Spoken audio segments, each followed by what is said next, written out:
Alors, aujourd'hui, on introduit la notion de produit scalaire. On va l'introduire à l'aide d'un exemple issu des sciences physiques. Donc, dans notre exemple, nous avons un train en bleu qui circule sur une voie ferrée. Il se déplace d'un point A à un point B, donc le déplacement est matérialisé par le vecteur AB. Sur ce train, il y a plusieurs forces qui s'exercent. Donc ces forces sont matérialisées par des vecteurs. Le vecteur force venant du moteur en vert, le vecteur frottement en rouge et éventuellement un vecteur vent qui peut avoir un impact sur le déplacement du train, donc en rose.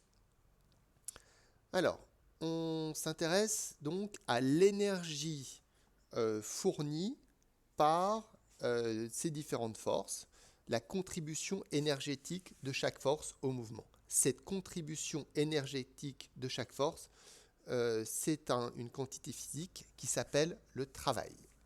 Donc le travail est noté avec la lettre W.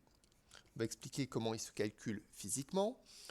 Donc si on prend l'exemple de la force moteur, vous avez une force qui peut être plus ou moins importante. Si vous faites tourner le vecteur très vite, la force est grande. Si vous faites tourner le vecteur lentement, la force est petite.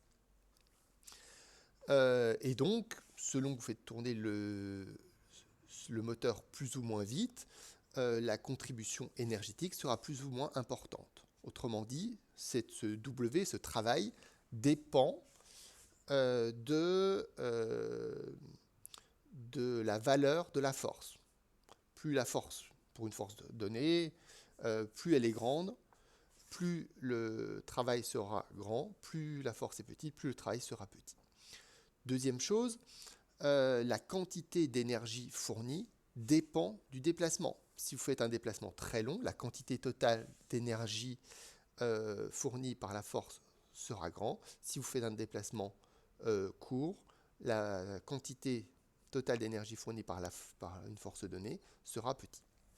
Donc en fait, le travail tient compte à la fois de la force et du déplacement. C'est un produit entre ces deux quantités.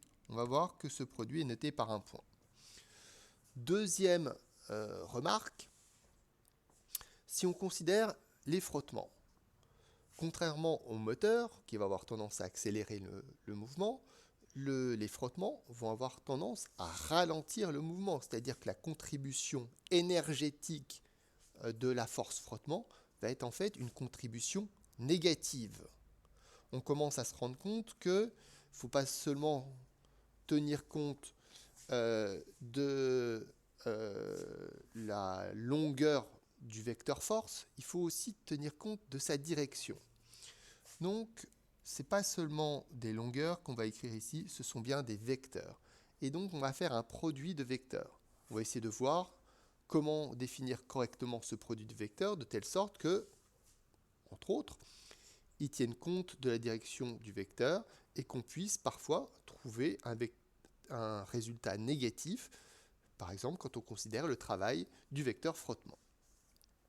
Maintenant, si on considère un autre vecteur, le vecteur vent, qui peut souffler dans différentes directions, on peut se rendre compte, par exemple, que le vecteur vent peut très bien être perpendiculaire au mouvement. Il faut avoir conscience que si le vent souffle perpendiculairement au mouvement, sa contribution au mouvement sera nulle. Il n'aura aucun impact sur le mouvement. Qu'est-ce qui se passe quand le vent souffle de manière oblique par rapport au mouvement? Ce vecteur vent, on peut le décomposer en deux parties. Donc il y aurait une partie horizontale, donc qui aurait une contribution au mouvement, et une partie verticale qui n'aurait pas de contribution au mouvement, donc qui aurait une contribution nulle. Donc si on décompose le vecteur vent, il n'y a qu'une partie de ce vecteur qui va fournir un travail. Pour l'autre partie, le vecteur noir, le travail de cette composante vectorielle le travail de cette composante vectorielle sera nul. Donc, on va essayer de voir de quelle manière on peut calculer ce travail sur des exemples numériques en s'aidant d'un quadrillage. Donc, si on prend le premier exemple ici, vous avez un vecteur AB dont la longueur est 20, et puis vous avez un vecteur force, donc en vert ici, on va compter 1, 2, 3, 4, 5, 6, 7, 8, 9, 10, de longueur 10. Donc le travail, ça va être la multiplication de ces deux quantités, donc 20 fois 10, on va trouver un travail de 200. Je passe sur la question des unités. Nous, on fait simplement des multiplications en tenant compte de la longueur des vecteurs. Pour la question des unités, il faudra voir ce que ça donne en physique. Donc ici, nous avons une force qui s'exerce dans le sens inverse du mouvement. Donc, on a dit que la quantité d'énergie, du coup, va être négative. Donc, on va avoir cette multiplication, moins 20 multiplié par la force qui s'exerce dans le sens contraire, donc multiplié par 3. Et donc, on aura ici un travail qui sera négatif. Qu'est-ce qui se passe quand on a un vecteur oblique? On a dit que le vecteur oblique, il fallait le décomposer en deux parties.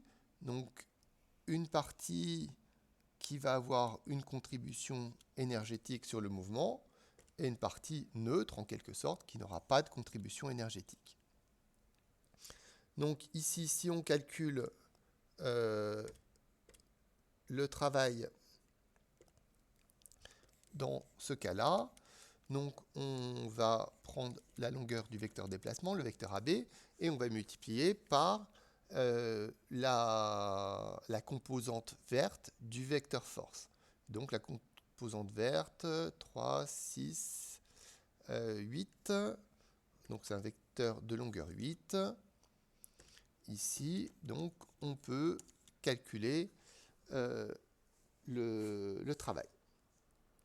Ici, nous avons de nouveau un vecteur oblique, mais on va voir que la composante horizontale de ce vecteur oblique, cette fois, va être dans le sens contraire du déplacement. Et donc, quand on va calculer le travail, on va avoir cette multiplication, 20 multiplié par 2 ici, mais avec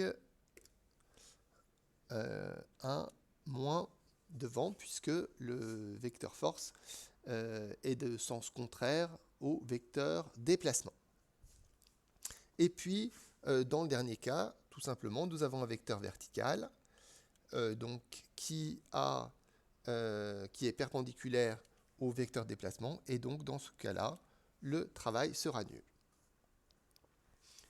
Donc, on va s'intéresser au cas où les vecteurs sont obliques.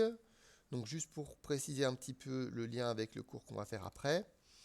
Donc, ce qui va se passer, c'est que ce vecteur rose, ce qu'on va faire, c'est qu'on va le projeter sur l'axe du vecteur déplacement. Donc, ce qu'on va faire, c'est qu'on va le projeter ici. Et donc, le vecteur qui va nous intéresser va être sur l'axe du vecteur déplacement. Ici, ce sera la projection du vecteur rose sur l'axe du vecteur déplacement. Même chose, si je fais une projection du vecteur rose dans le cas suivant, je fais la projection ici et j'obtiens donc un vecteur qui est de sens opposé avec le vecteur déplacement. Donc on aura besoin de cette notion de projection orthogonale pour déterminer un produit scalaire. Donc c'est un produit de deux vecteurs et quand on fait le produit de ces deux vecteurs, on trouve une quantité qu'on appelle scalaire, ça veut dire une quantité réelle. Donc voilà, pour les besoins de la physique en particulier, on a besoin de cet outil mathématique qui est le produit de deux vecteurs, donc qui prend en compte à la fois la longueur du vecteur, mais aussi sa direction. Selon la direction du vecteur, le produit scalaire pourra être positif, négatif ou nul. On s'arrête là pour la partie introduction.